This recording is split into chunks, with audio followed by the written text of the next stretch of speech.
May balat ka sa likod ng tenga? Oh? May ganyan din ako. Huh?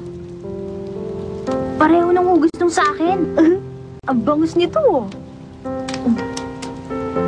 Pati ang ama ko, may ganito ring balat. Talaga? Tara na sa Yuresa. Sige.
Templo ng Yuresa.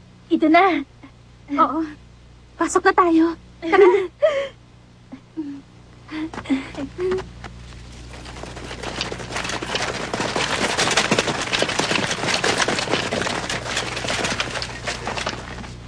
Wala po si Muno sa paligid.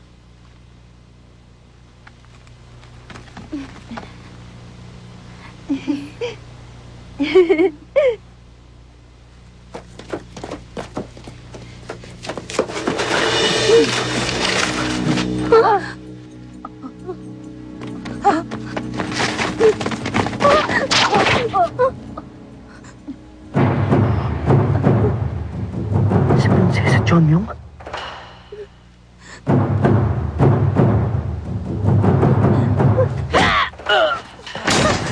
Tayo na! Habulin sila!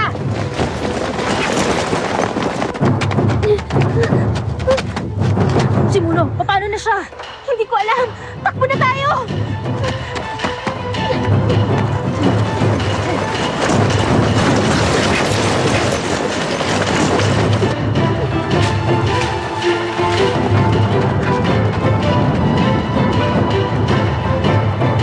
Nasa paligid lang ang mga yun.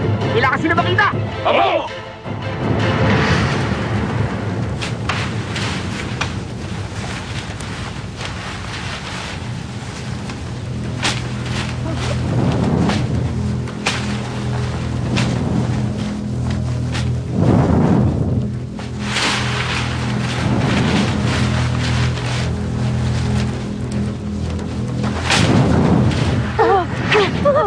Nandito sila!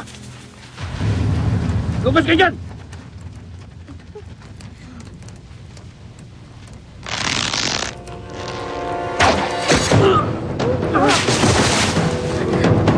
Sino ba yun?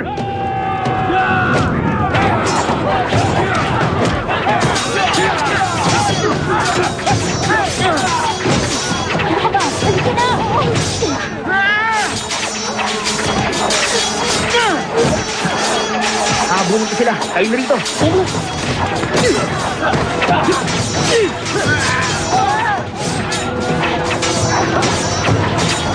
Kayo munang bahala rito. Opo.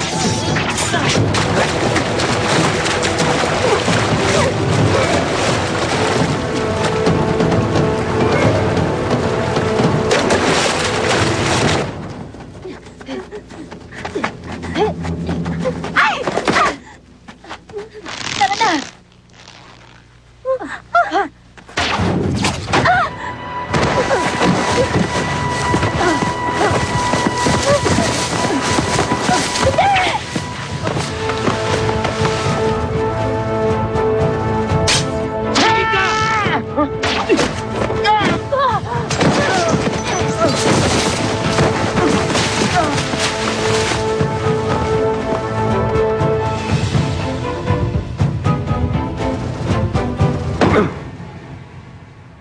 Anong ibig mong sabihin?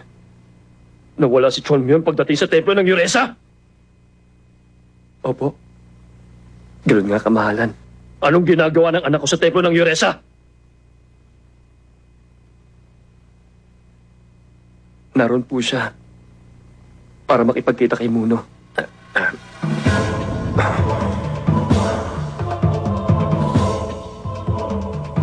Ang anak kong si Bojong nawawala. Di lang yun. Paano napunta sa Yoresa ang prinsesa? Naguguluhan na ako. Ano ba talaga nangyari?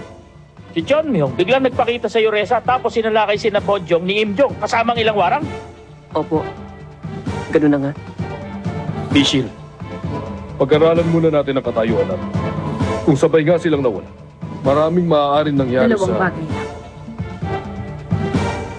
Dalawang bagay lang ang nais kong malaman. Nakita ba ni Chong yun ang mukha ni Bojong sa Yuresa? May takip po na ng mukha niya. Pero hindi kami nakakatiyak. Ikalawa, anong alam ng hari tungkol sa mga nangyari? Ang sabi mo, tinamaan ng prinsesa ng panat na hulog sa bangin. Sino may kagagawa nun? Inaalam pa po namin. Yongchun! Magsabi ka ng totoo. Anong binabalak mo laban sa akin? Hindi ba't nasa bayan ng Manong Yuresa kung saan nagpunta si Hajong upang pigilan ang mga rebelde? Inilagay mo si Chon Myung sa gitna ng digmaan. Patawad, kamahalan. Pupunta po ako ngayon din sa Mano Ako ang pupunta sa Mano. Aalamin ko rin ang totoong nangyari.